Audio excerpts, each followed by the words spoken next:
It's your one-stop shop. Great wrestling. WrestleCopia.com, where you'll find an armload of great wrestling podcasts. Some are weekly, some are not. All of them are great. Ray Russell brings WrestleCopia to you, including his own show, The Wrestling Memory Grenade. There's Regional Wrestling, The Wrestling Stoop with Bob Roop, the Puro Wrestling Academy, Retro Wrestling Review with Gene Jackson, Dave Dynasty's Wrestling Nostalgia, Monday Warfare, Raw vs. Nitro, the Other Shit podcast, the Captain's Corner podcast, and much, much more. Great host, great shows. I guarantee you'll learn something every time you tune in to the WrestleCopia Podcast Network.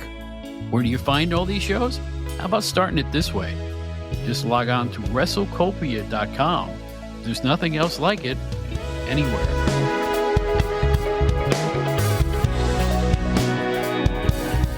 Willie Mays is a Hall of Famer. Fran Tarkenton is a Hall of Famer. Wilt Chamberlain is a Hall of Famer. Walter Ray Williams Jr. is a Hall of Famer. Crosby, Stills, and Nash are Hall of Famers. Phil Esposito is a Hall of Famer.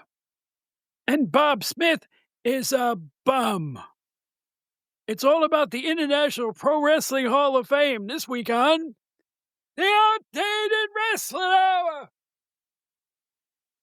Oh, Mildred, I pulled something new.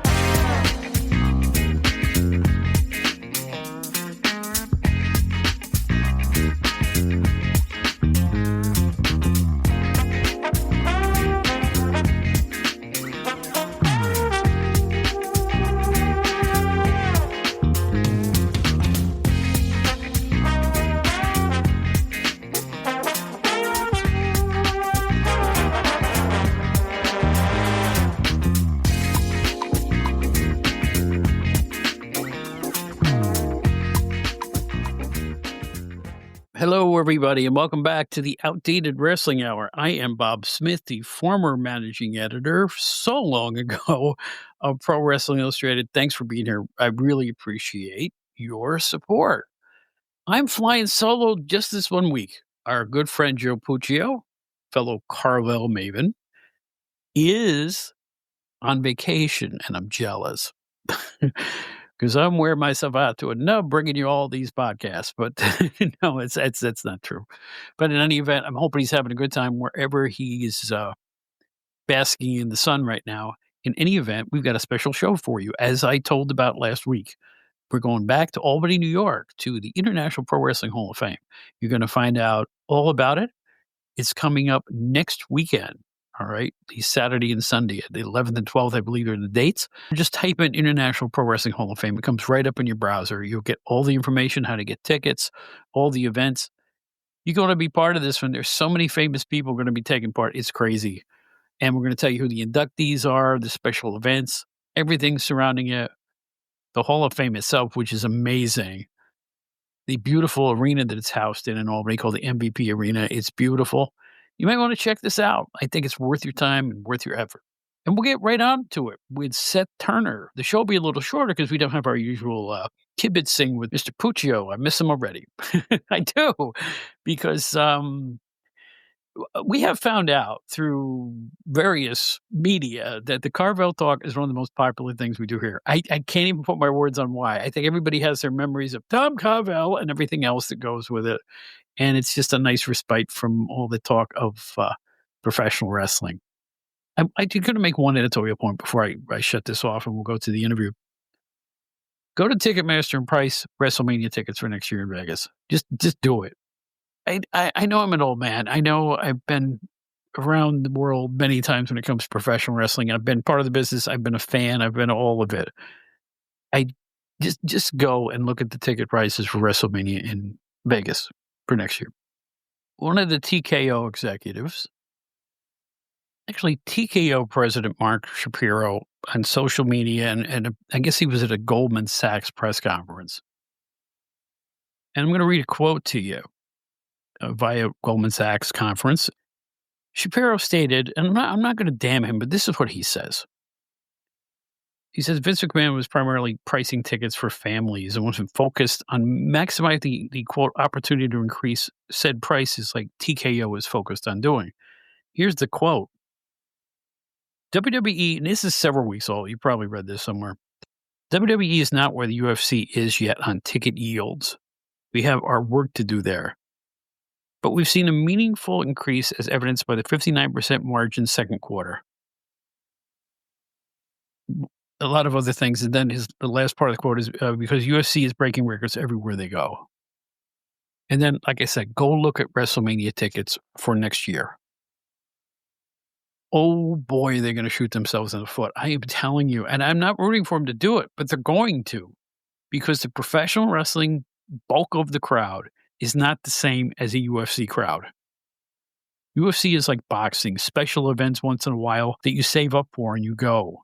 But WrestleMania's ticket prices, I'm not even going to say anything about it. Just go and look yourself. Then you get back to me and you tell me what you think. They're in more trouble than they think you are, particularly if next year's economy turns out to be the way it's being predicted. So they better be careful because the golden goose doesn't always lay golden eggs. We found that out through the wrestling years. Take it easy. Everybody's, bigger, bigger, bigger, bigger, bigger. Just put on a good card and people will come. That's it. I'm off my soapbox. The rent is too damn high. All right. We'll be back in a couple of minutes with the one and only Seth Turner. Don't you go anywhere if you know what's good for you.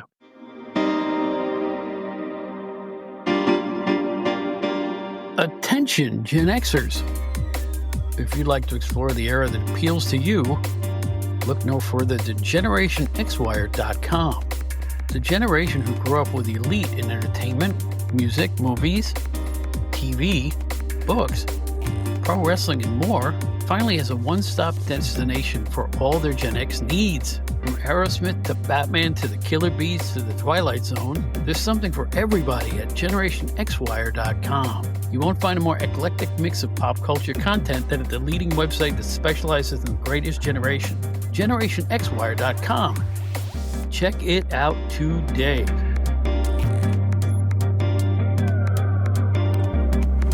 Folks, 2 years in a row, I am going to be privileged to be attending the International Professional Wrestling Hall of Fame induction ceremonies. This one's for 2025. It's going to be a rockin', 2 days, really. There's some events on Saturday, October 11th, and the actual induction ceremony on Sunday, October 12th. And to bring us the news of all this, we have the president and co-founder of the International Pro Wrestling Hall of Fame, the one and only Seth Turner. How you doing, man? Pleasure to be with you, Bob. And I'm so glad you're returning back to Albany for the induction and award ceremony this year. It's going to be a great time. Really look forward to seeing everyone and celebrating all of those who are getting inducted in the class of 2025 and the award recipients as well. I want to thank you guys for two reasons about the same thing. I got a email from Mr. Lanuto, right? And he says, would you write an article about Johnny Rodz? Out of nowhere, I get this email and I'm like, how do they know? Johnny Rodz has always been one of my favorite people and one of my favorite wrestlers of all time. Doesn't matter if you win or lose. He's a great wrestler. And the fact that you guys are inducting him, I think is awesome. And the fact that you chose me to write an article, I'm privileged to do it. I'm getting a lot of nice notices on it from everybody, including Mr. Rodz himself. So thank you. I appreciate the opportunity to do that. And you know what? I got to keep my writing chops up. You never know. well, Bob, I'm so glad that you actually stole my thunder there for a second because, yeah, Johnny Rodz himself has posted that and shared it, and he's quite just several days ago he had asked me again to send him the link to it. So, yeah, he's a fan of your work. What can I say? Well, way back when, and speaking of people who are going to be there, I worked with Bill Apter for years, and one day at the PWI offices, who shows up out of the blue but Johnny Rodz? And I'm like, Johnny Rodz is going to be here. And he was the coolest guy. And I think your selection of him to go into the Hall of Fame is brilliant because he's a two-pronged career. Not only was he a longtime wrestler, but what he's done for young wrestlers and training them in subsequent years, he's legendary for that as much as he is for what he did in the ring. Thank you for bringing it up, Bob. And I mean, he certainly earned the Hall of Fame status. And we're lucky enough and blessed enough that he's still around and with us and able to tell all of the stories. So, going back to when Johnny Rodz was there when Bruno Sammartino beat Buddy Rogers, right? And he knows firsthand all of this history. Anyone who knows pro wrestling knows that Johnny Rodz was the measuring stick by which new professional wrestlers had to get evaluated. And if they weren't good enough, he would eat them up. But if he could work with them and they could dance, then they could make some money. They were going to be going into the business. And let's not forget, he also portrayed Java Rook Baruch, out in you the know? Lake territory, where he took under his wing a young Rowdy Roddy Piper, who Mhm. forever speaking highly of Johnny Rodz and was so, and then as you said, what he's done as a trainer, hundreds of pro wrestlers can point their training back to Johnny Rodz. So I won't even run through the list. To this day, people who are on TV are getting trained because he's still there in the gym working with people who want to learn. You know what's amazing? I must be old. Are you from the Albany region your whole life, or That is correct. Yeah. all right, so I go way back. I'm older than everybody here probably, and I started watching wrestling and understanding it at the age of 12 in 1970. Okay. And the first program we had on WRGB Channel 6, you know that too, right? I do. WRGB had Bob, we had 6, 10, and 13. right, that's all we had. That's all I had. I was in Catskill, so that's all we could get, through Yeah. the rabbit ears or whatnot. But at that time, when I was 12 years old, I stumbled onto Championship Wrestling with Johnny Powers, which was on Channel 6 for about 18 months to 2 years between 1970, 71, or 72. I don't remember the specific year, but that's the era it was in. I saw Jabba Rook before I knew he was ever in. Let me put it this way. I saw him there, thought I saw him there, and then I researched it and found out, yeah, that was him. And they were comparing him to the Sheik. They were saying, well, his style reminds us a lot of the Sheik, which it really did. He was way more athletic and used the ropes and stuff like that. But I actually saw him before I ever saw Johnny Rodz. So to me, that's just an unbelievable thing. Well, Since, like I said, Mr. Lanudo, says, "Will you write this article?" I wanted to incorporate Jabaruk because, he won one of the biggest matches of that era as Jabaruk in the California Battle Royal, which mhm. was the biggest event every year at the LA Olympic Auditorium. Well, Bob, by the way, one of the things it's very intriguing, right from that same era of the LA territory, and I'm so glad we have this in the museum. And you're just sparking me to talk. So let's go.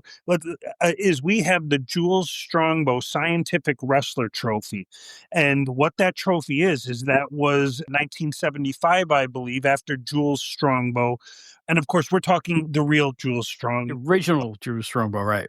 Yes, so let's be clear in case people don't understand. Yes, before Chief Jay Strongbow's tag team partner of Jules Strongbow, the real Jules Strongbow was an incredible shooter who could hold his own with anyone, but eventually became the booker for the LA territory, right? Working for Eileen Eaton and her son, and of, and of course Judo Gene LaBelle, right? Who Mhm.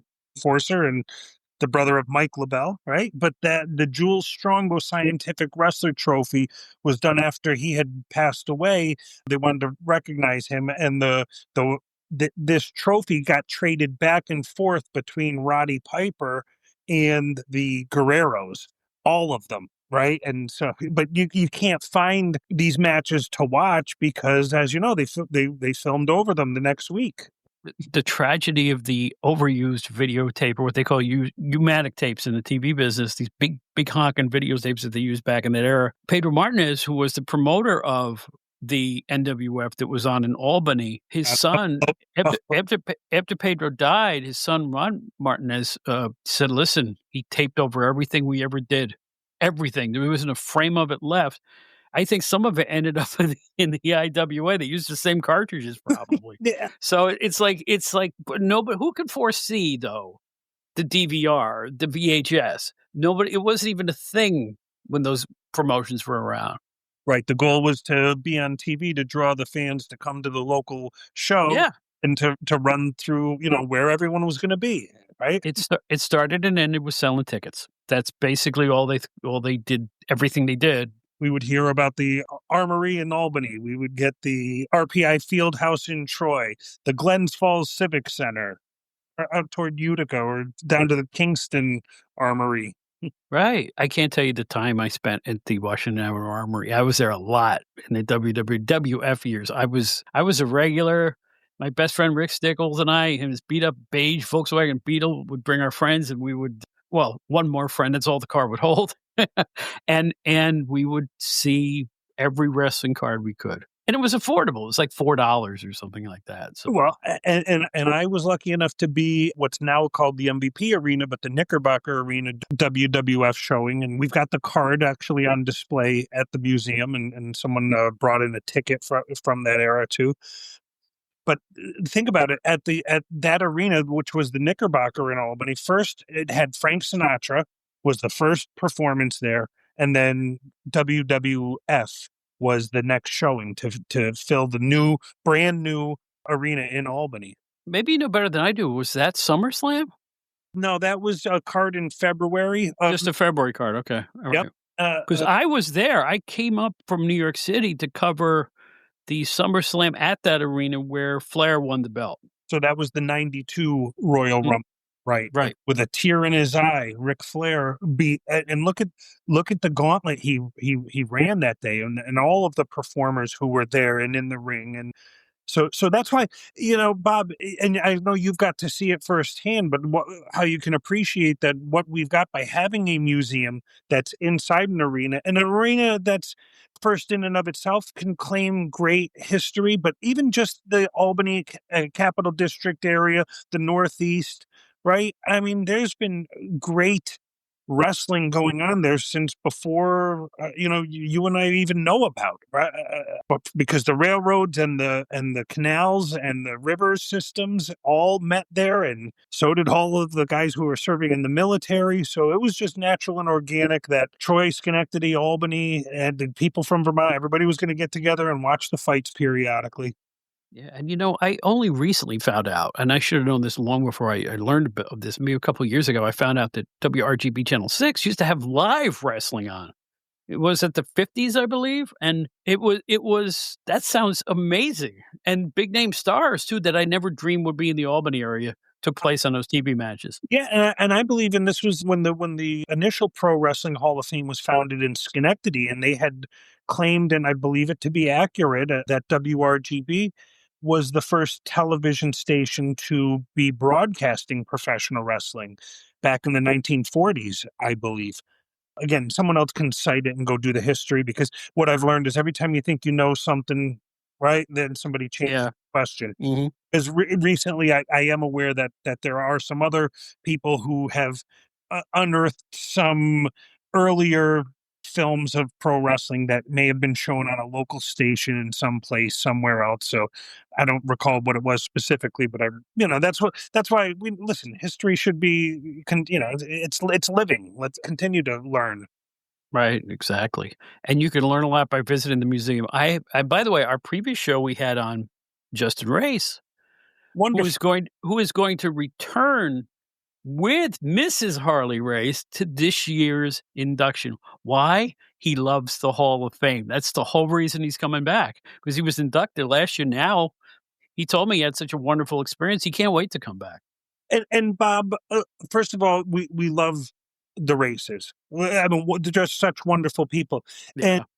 understand that the museum is made up of so many people who participate and who help out and who are willing to volunteer and do so many things, and we have great relations with a lot of people. And so when I knew that Justin was going to be coming to the event last year, I was able to work with Ben Brown from the WWE and display Harley Race's original red and white robe and a jacket from handsome Harley race era of the 60s, to see Justin come in and, it brought him back to being a child, and you didn't have to say anything. You just stepped out of the way and he started telling stories and pouring out about all what it meant. And yeah, we had a great weekend last year, and it's wonderful because what you're bringing up, Bob, is that people who've been there understand, appreciate, and want to come back and continue to be a part of something that's special. And again, it came from, a group of people who just wanted to honor the rich history of professional wrestling. And we don't pretend to know everything. That's why we continue to grow. I'll point to a great growth opportunity which came from Ian Douglas, who's quite an accomplished writer and who. My good friend of mine now, yeah. Yeah, well, and Ian, who has been in contact with us and has been helped with our voting and things along the way, but he reached out to me specifically, and it was really perfect timing. Pointed out to me about Clarence Bolden being arguably the first African American professional wrestling champion in the United States, and so with that, we you sort of know that these are individuals who won't get recognized through a traditional sense because of all of the aspects that come into play. First of all, Clarence claimed to be Cuban and sort of hid his heritage and was able to pass as being of different backgrounds. So it was very intriguing to learn about this. And then Bob, when you come this year, you're going to get to meet the family of Clarence Bolden as we recognize him with the Trailblazer Award. And so people who have not shared stories about true history of pro wrestling have already shared with us a trove of photographs, and they're excited to come. So those are those opportunities when people might think that they want to come because we're going to have Trish Stratus in the room. But know that Trish Stratus loves pro wrestling, and she'll be listening to the stories of Clarence Bolden and Tony Atlas and Johnny Rods. And we're going to recognize with our Excelsior Award, Billy Corgan for what he's done with the NWA. And Excelsior is an award that's gone initially created by Bill Apter, and the first one went to Andy Kaufman. Then Bill Apter's also been recognized with the Excelsior Award. Dave LaGreca's been recognized with the Excelsior Award. Anthony DePippo. People who have, by the way, Billy will not be at the event. Let's be clear. We will recognize him as appropriate. He is in contact and let us know he's appreciative, but he's going to be touring in India at that specific time frame.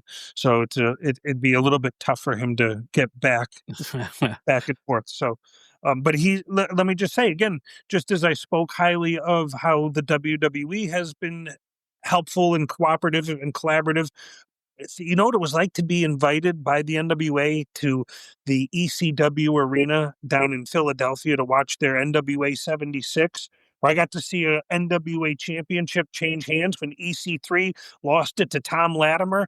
Come on. How many times do you get to see an NWA heavyweight championship change hands in front of you? I just did. Oh, Yeah, it just recently in Long Island, my co-host Joe Puccio and myself went to the event was a place called the Paramount in Huntington, and Thrillbilly Silas Mason defeat Tom Latimer, and that happened in Huntington recently. see, and I wasn't aware that it happened because that's what's great. You got to be there.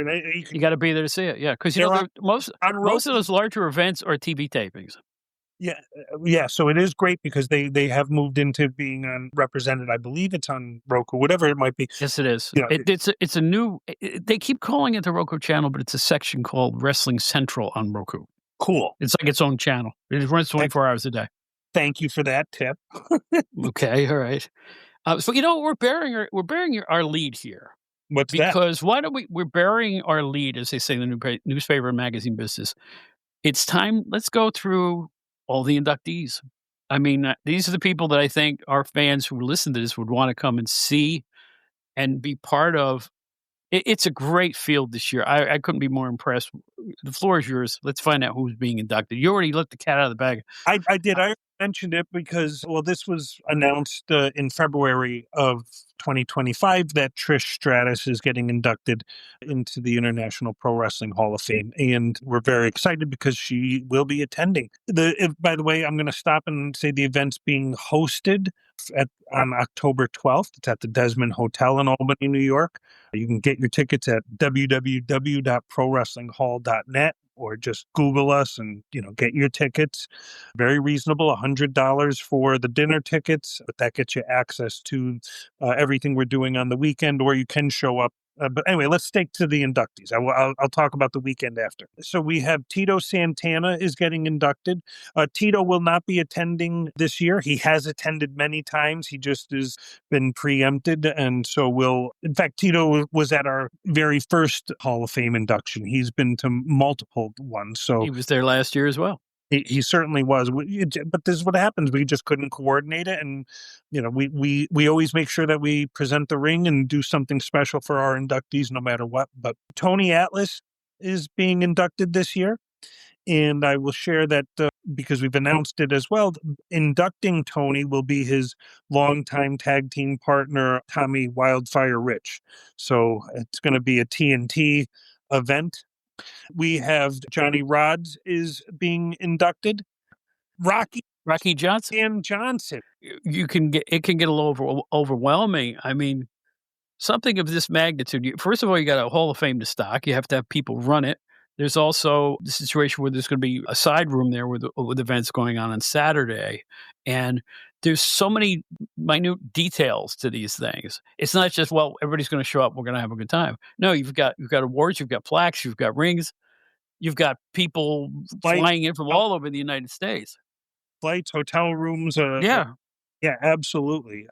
Yeah, it's a lot of money on the line. That's why, all we ask for is a donation to help hopefully offset the costs. Hopefully we can break even or make some money, but it'd be nice. That's the intent. But also the goal is to really honor these individuals. And why? Because 3 weeks after our event comes WWE SmackDown right there to the arena. And all of a sudden there's going to be 13,000 wrestling fans coming through those doors, and they're all going to want to stop and see what we've got going on. And we continue to change. We continue to evolve. We put up new displays. Got a really something I love, and Bob, make sure you take an opportunity to check it out. On loan from the Malenko family, because you'll only see it this year. Because in January we're going to send it back to Jody Simon, but to have Boris Malenko's Russian chain, the original, and to think of what Boris Malenko and Eddie Graham and whomever else got busted open with that Russian steel chain. There's the thing about the Hall of Fame itself, folks. We're talking about all these great stars. The Hall of Fame museum itself is worth the trip. I am not blowing smoke at you all out there. I mean it. You will fixate on. There's autographed chairs with so many stars you can't even count them. There's beautiful plaques, nicer than any major league team I've ever seen. That because the plaques really do represent the wrestlers perfectly, and they're really, really, really handsome. There's ring garb. There's books. There's trinkets. Any little thing you can think of when it comes to pro wrestling, it's all there. It's like it's the Baseball Hall of Fame of wrestling museums. It just, you can't. Once you're there, you're going to want to come back, just like a lot of people do, and that's why I hope a lot of you show up for the first time, because there's nothing else like it I can think of. Bob, I want to really highlight that the bronze plaques that up for all of the inductees. So what we have, by the way, bronze plaques for the inductees, wooden and bronze plaques for the award winners, right? Because we make sure that those who have accomplished this through their accomplishments through pro wrestling get their just desserts.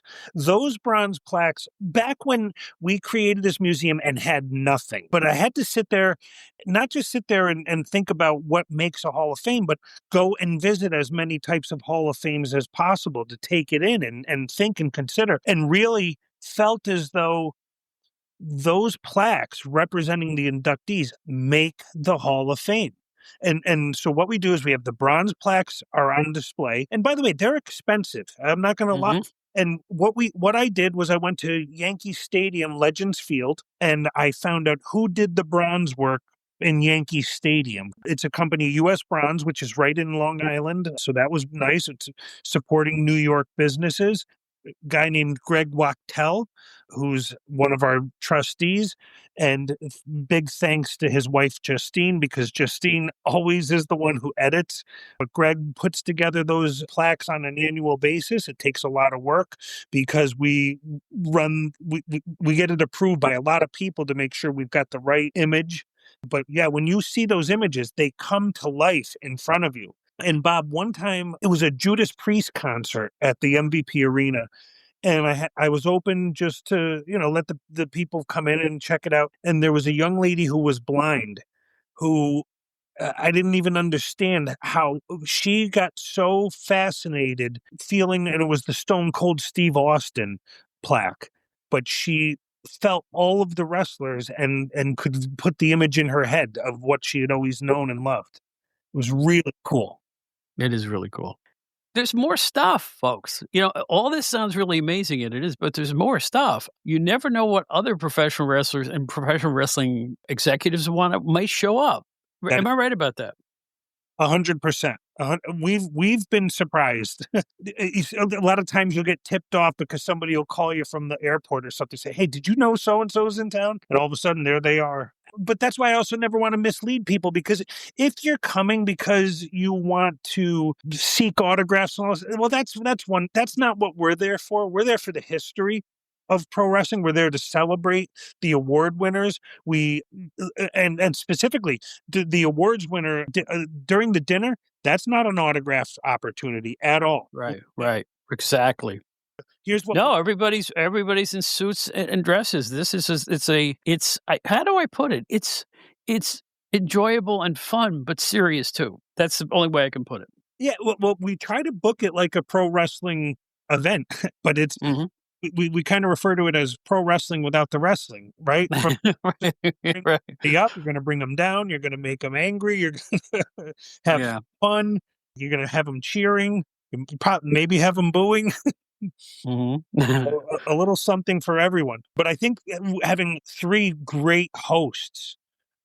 When we started, by the way, I got to give such a shout out. JJ Dillon was so instrumental to us in our first year as well. So he hosted the first 2 years along with Bill Apter.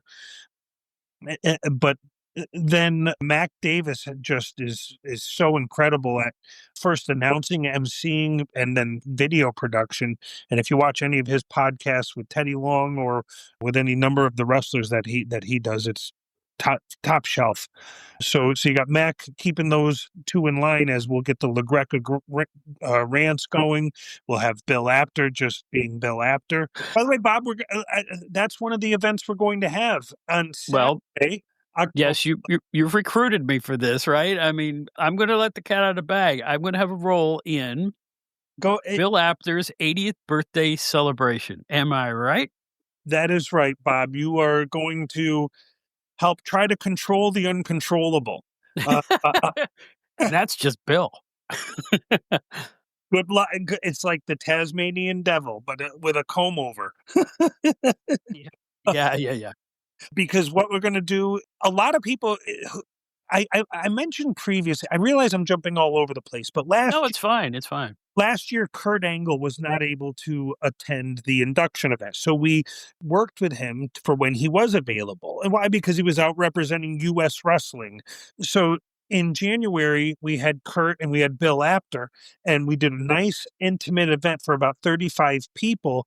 And it was an Apter chat interview with Kurt Angle. And then we did an exchange where people in the crowd were able to ask questions and participate. And so Bill really enjoyed that. And we're going to try to replicate that. But, we'll let Bill celebrate his 80th birthday doing what he does best, interviewing the pro wrestlers who are there. The fans who are around get to watch this and can interact. And Bob, I'm just going to give Bill a microphone and you a microphone, and I'm going to step back until it's time for the cake. Okay. Well, I think this is going to work, and here's why. As you know, I worked with Bill Apter in the PWI offices for 7 or 8 years, and we have remained really tight to this day. And it's going to be a privilege just to be there.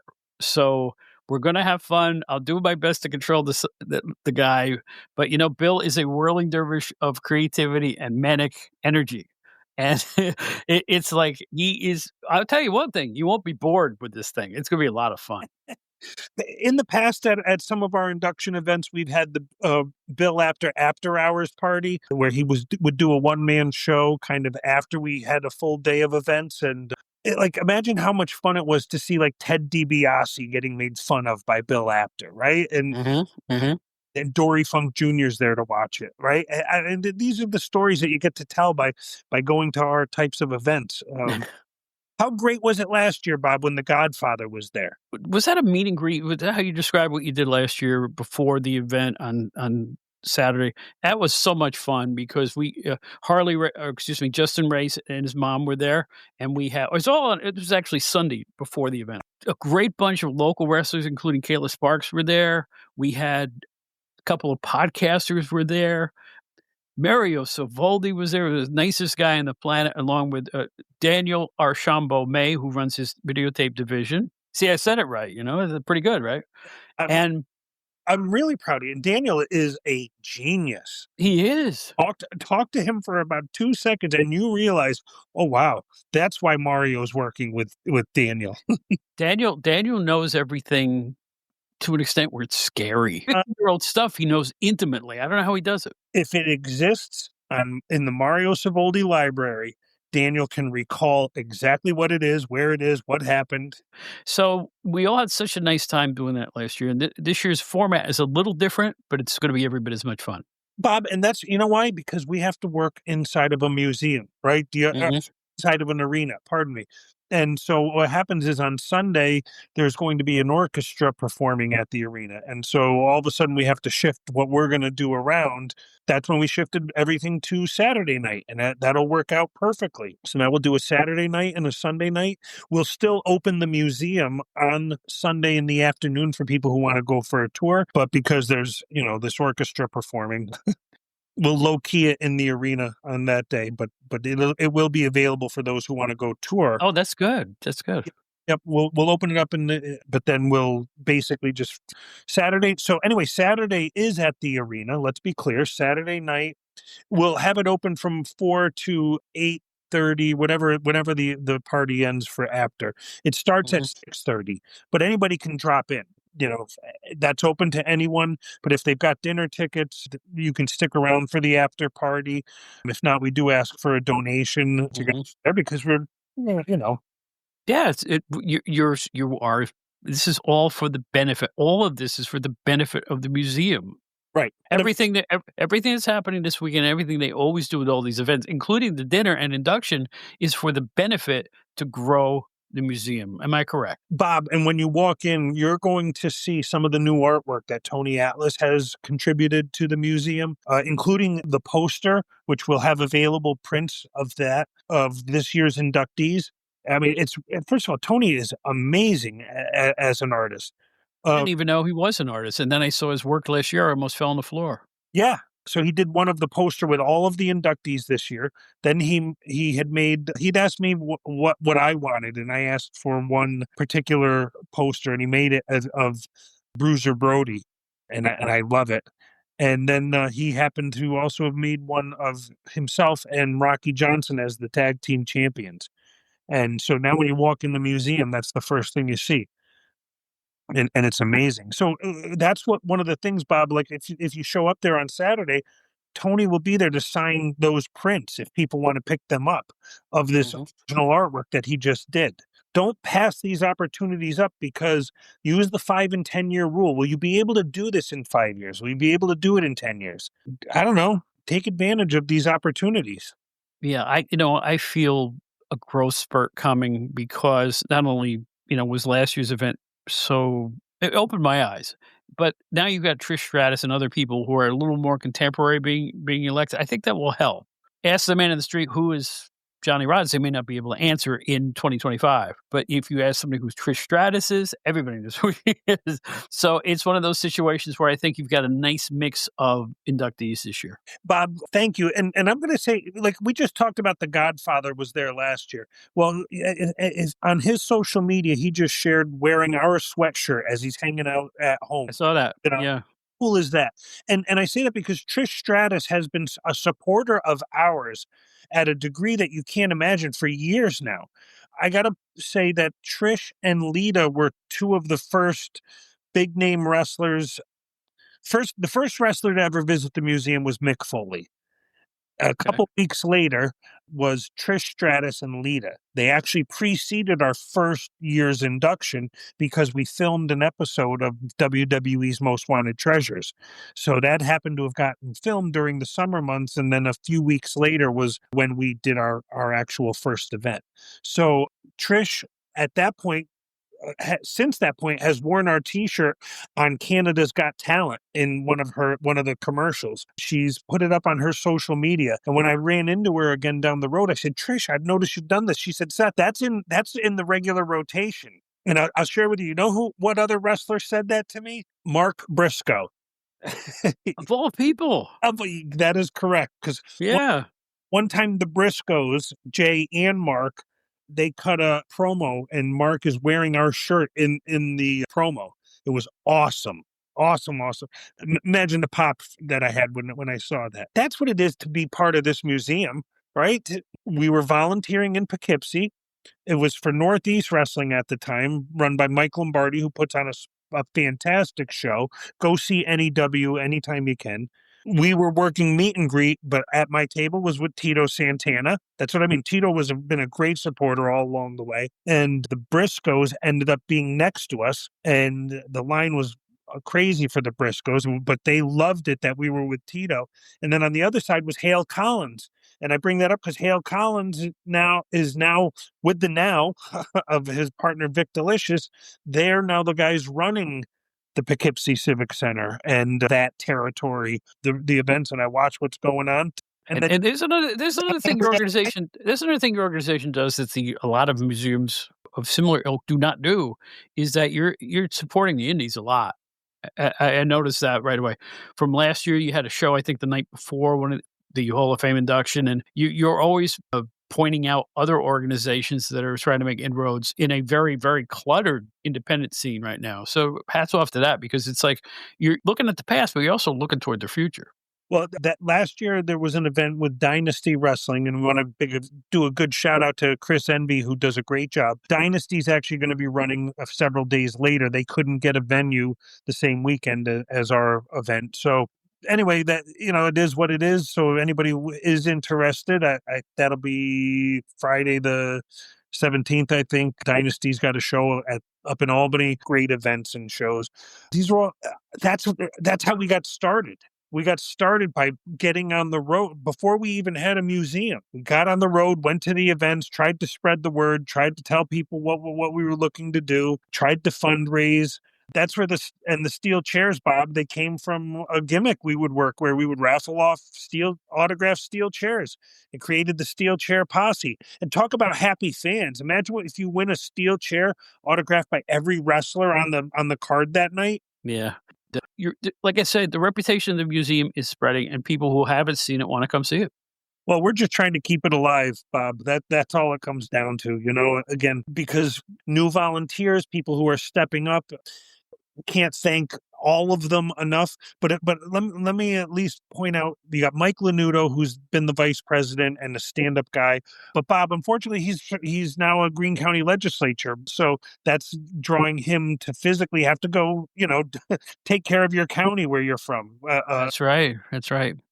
But Mike is, my right hand with the entire thing. I already mentioned Greg Wachtel. You got Joe DeFino, who will be running all the audio visual and helping out at the event. Mike Salvo, Andrew Groff, who's our financial guy who makes sure that the taxes get paid and keeps us doing all the things that need to be done with the bookkeeping. I want to point out my brother Mark has been helping out within the museum, and this gentleman Josh Scarcelli helping out. You've already talked about Michaela. love her and all the things she does to help out in the museum. And there's Rita, right? You'll see, you don't want to forget about Rita Chatterton, who Right. is one of our best salespeople, period. Just, Mhm. uh, um, Very, very enthusiastic. I was impressed last year. I met her for the first time last year, and she was just full of enthusiasm for everything that was going on. And after a career like hers, to see her still vibrant and involved, it's really nice to see. 100%, Bob. And I've known Rita since I was about 9 or 10 years old. Her daughter and I would go to roller skating rink together, and Rita would drive us. Yep, I've known her since from around the way, and I was so glad back in 2022 when we were able to recognize her for all she had done in pro wrestling. When I called her, because she didn't really have an interest in wanting to do anything. She was happy with where she was in her life and what she was doing, but it was through her daughter. But when I called Rita and I said, Rita, I got to tell you about this childhood memory I have that's so distinct. And I said, you'd come in from training for pro wrestling, and I couldn't believe that what you were saying, because you had just been in the ring with Fabulous Moolah, and she had beat, and the training had been Moolah slamming her from turnbuckle to turnbuckle repeatedly and saying, as a referee, you're going to have to know how to take this. So she came in and collapsed on the couch. And I remember that so clearly. But then also in our childhood, it was well known in the neighborhood that the British Bulldogs would sometimes be over there for dinner, or Andre the Giant was a regular over at her house. So I never thought too much about it because it was just what was happening you just knew about it. Hey, British Bulldogs were over at Rita's house. Cool. And we ride our bikes over and like wait for them to come out, you know. Surprises, fun, history, real human emotion. I mean, Justin Ray's talking about his dad last year. It was just not a minute of that induction was wasted. He was fantastic, and so was Mrs. Ray's. You're going to hear heartfelt confessions from the wrestlers who are being inducted, and they're going to show how important that they think the International Pro Wrestling Hall of Fame is. And you're getting there, my friend. This is year 5, right? I get. So we were founded December of 2019. And I say that because, look, I talked about, I need to take a minute and to Rocky Soulman Johnson was the first pro wrestler who served on our board of trustees. Mhm. And why? Because I was good friends with Rocky. Actually, he and I had a falling out, but it was thanks to his son Curtis that we were able to patch things up in around November of 2019. And in December, Rocky agreed to be on our board of trustees, and we were making plans of what to do. And he passed away in January of 2020, tragically.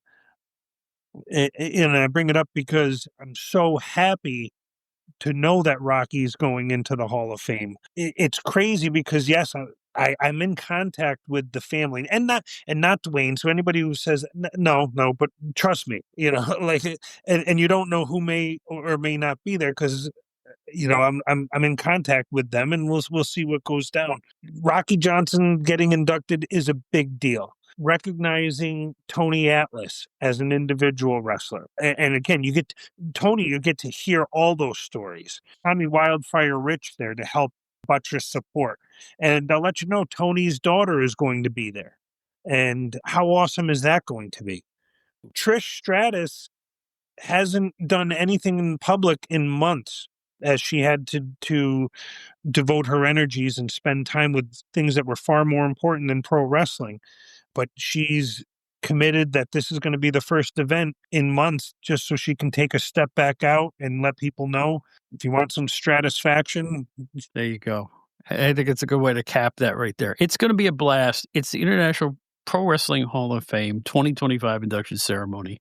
To learn all about it, it's really easy. The website is ProWrestlingHall.net. You place. can't find the Hall of Fame in Albany by Googling it or however you're going to look for it. Yeah. Look, it's the ProWrestlingHall.com. Go on there, get your tickets for Albany on October 12th. Come to the events on October 11th, which is just going to be a madhouse. Bob's going to try to control the uncontrollable. We'll see. Think of those But personalities, Bob, that I kind of ran down who's going to be there. By the way, Trish will not be there on Saturday. I want to be very right, clear. Trish right, is only coming to the dinner. right. I will say I'm happy this year because last year, as you said, Bill got his award, but he was not able to attend the October event because he fell ill. So this time, I'm sending him a box of Sudafed, and I'm sending him some aspirin. I'm gonna make sure that he's healthy and spry and makes the event this time. He's supposed to, like, host some '90s wrestling event tomorrow. I better set him straight tonight. He better take some protective measures because That's what I'm saying, yeah, we gotta have him here for sure. yeah, otherwise, what birthday bash are we gonna have? Well, last year, what got me interested in your organization was knowing he was gonna be there, and I was like, I'm gonna go see him," and he doesn't and him and I were on the phone talking about it, and then the next thing you know, he lets me know that he was under the weather, so I'm like, "Murphy's Law and Bob Smith, we're like brothers." You know? Bob, you wanna know there's a crazy, thing. Bill and I met years ago, but, it's not your paths cross and whatever, but there was an incident in New Jersey where you can like, or people who are around him can understand this. First of all, he's the most heralded journalist in professional wrestling, right? I mean, we all know and recognize that. But if you ever watch him in action, it's unbelievable because this is how one of the first times I met him, he hands me the camera and says, can you film this?" As he starts interviewing Ivan Koloff. And he's doing, and he wants Ivan in full full Ivan Koloff. Right. Yeah, that's Bill, one of a kind. Well, anyway, Seth, thank you so much for being here. It's the second year in a row, and I know it was hard for us to hook up because you're busy. But Yeah, this show will be out 8 days before the event. Right, wonderful. it's the Friday before the weekend of the event. I didn't wanna put it on the Friday before the event because it wouldn't give people enough time to be there, so I timed it just right, and you timed it just right. We're so proud to have you back here. We'll see you. See you in a couple weeks. Looking forward to seeing you again, Bob. Thank you for volunteering to help out on the Saturday, October 11th at the MVP Arena in Albany, New York. And then we'll see everyone on Sunday, October 12th at the Desmond Hotel, also in Albany, New York. That's at 6:05 p.m. WTBS, Wrestlers Talking Before the Show. At 7 p.m., we do our awards and induction. And what happens there stays there. It's not quite that bad, folks. No, you know what? It's a happy, joyous occasion. There's a lot of love in that room, and we need all the love we can get these days. Am I right? That's right. And Bob, by the way, I said it's not an autograph opportunity, but No, guess it's not. what? Get to take some photos at the end. If Mhm. you're real polite and nice and everything goes well, we You take some know, photos. last year I scooted out of there too soon. I didn't really know what the lay of the land was, and then the next day I see all these fantastic photos, everybody posing together on Facebook, and I'm like, I missed out. I'm up in my room brushing my teeth, and I could have been, taking more photos. I had one with you in the middle of the event, but then I didn't know what the lay of the land. So this year I'm staying to the very end to make sure that I get to kibitz with everybody that's there. Yeah, and thank you, Bob. I do. It's tough for me to enjoy things. Oh, by the way, before we go, if you want to get one of our Bob, I just got these hats in for this year. Under Armour, they're very cool. I haven't Very had nice. in 5 years, I believe. So I'm bringing them back for this year. I am of the opinion that the International Pro Wrestling Hall of Fame T-shirt, the black version, he's wearing the white version. I have the black version. Is the most handsome T-shirt in wrestling. You can wear that thing anywhere. It's a very well designed shirt, and I'm going to get some more. I'm telling you right now. And that's by the way, it's so funny because I decided to wear the white one tonight because it's so rarely represented. I love seeing it in the crowd and people showing up to events and more abstract places. It's pretty cool. It's cool when you see the wrestlers wearing it as well. Like I said, it just happened the other day when and it happens regularly, but when they post wearing your shirt, that's pretty cool. It is very cool. And so is the International Pro Wrestling Hall of Fame. Seth, thanks again. All right, great to see you, Bob.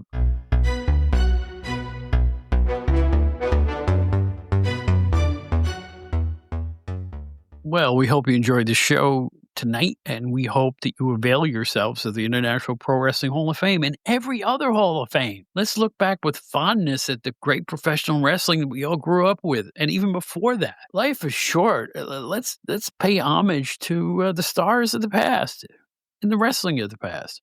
That's why we're all here in the Outdated Wrestling Hour, right? It's the past. Like we say, all new, all old. That's it for now. Next week, we're going to break from the HOF stuff and have the second annual Wrestling Trivia Tumult with two of our favorite and wacky personalities, Liam Savage and Anthony Pyrus. They're going to be here next week. Don't you miss that one. It's going to be whack. All right. It's just a very, very loose trivia contest. We think we have all the correct answers. I do not want to read some of you really miserable fuss budgets out there who are going to write to me. There's another king wrestler you didn't list. It isn't meant to be comprehensive. We're having fun, okay? Can we have some fun? You know what's not fun? You ever have history in school? Did you think that was fun? I'm just teasing. But in any event, no, it's going to be another wacky show. Anthony's hilarious. Liam is a one-of-a-kind personality, and we know you're going to enjoy this one. We're going to break from format for 1 week. And soon we will have interviews from the Hall of Fame, and I hope you'll come back and hear those too. Write to us, outdatedwrestling@gmail.com. Our website, outdatedwrestlinghour.buzzsprout.com. All of our shows are there at the press of a button. We're also on every podcast app I can think of, with the possible exception of something in Nairobi or something. We've tried to get on everywhere, and we've been successful in that regard. Also on the website, you can read about the Outdated Wrestling Hour fan club, where for a nominal fee, which means tiny bit of money, you can help perpetuate the ongoing adventures of this show and our sister monthly show, the Outdated Entertainment Hour, which I hope relatively soon we can go back to every 2 weeks on that show. It's because I have this ongoing health issue that I have to attend to. And once that is rectified, I will get back to my regular schedule, particularly as October kicks in. I'll have more time to work on everything. I think that's it for right now. I want to thank you for being here. I want to thank Seth Turner for being here as well. A very, very nice man, and a big gentleman, by the way. When I first met him, I thought he was a wrestler. I kid you not. He is a large human being, but his heart is every bit as big as he is. And I like people like that. Plus, they're all from my neck of the woods. You know, going up to the Hall of Fame, I grew up not far from there. It's a real treat for me. So I'm really, really looking forward to this year. So until next time, my name is Bob Smith. I used to be with Pro Wrestling Illustrated and a bunch of other wrestling magazines. Our next edition will have Joe Puccio back, and we're looking forward to talking with him again, and we're looking forward to having you listen as well. We thank you from the bottom of our hearts. We wouldn't do this if so many of you weren't writing to us and letting us know how much you enjoy the show. And feel free to write anytime. Facebook is I forgot to mention social media. Find me on Facebook. I'm the only Bob Smith that sings with BB King. Everywhere else, I'm outdated_Bob at every other social media app I can think of. Some we get a lot of mileage of, some people hardly look at, but that's okay. We just use social media as our main way to promote the show, mainly on Facebook. So if you have access to it, find me there. Like I said, I'm just known as plain Bob Smith. I'm the only one that sings with BB King. We were thinking of making a section just based on the show, but we're doing well enough now where I think we can do without it, at least for now. Who knows? Maybe a lot of people would want to join that and get into a conversation about anything, as long as it's old. All right. So until next time, my name's Bob Smith. And we always quote Ringo Starr at the end of every show. You know, he was one of the founding members. No, he wasn't a founding member. He replaced Pete Best in the Beatles. At the end of every one of his concerts, he says, "Peace and love, brothers and sisters. Peace and love."